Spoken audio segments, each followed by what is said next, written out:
Full lockdown unlikely in Maharashtra. Maharashtra is the most impacted state due to coronavirus in the country. The state is reporting more than 60% of the total daily tally in India. From the past couple of days, there are reports surfaced across the media that the state would head for a complete lockdown to recover and bounce back. Going with the latest update, the Maharashtra government will release a standard operating procedure (SOP) that would be implemented from April 1st.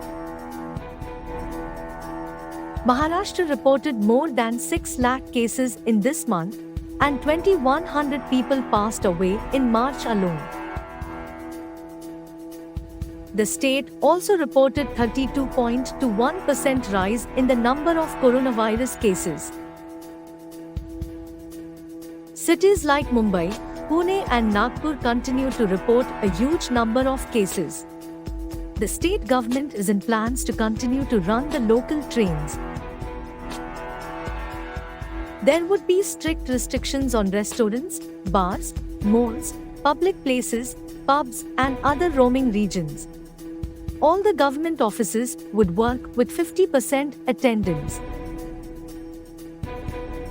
Chief Minister Uddhav Thackeray directed the officials to prepare strict guidelines, and he is not in a mood for the state to enter into the economic losses.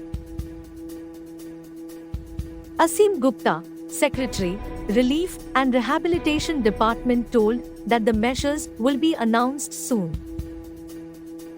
Experts are in talks with the government about the curbs to be imposed so that the cases come to a control in the state.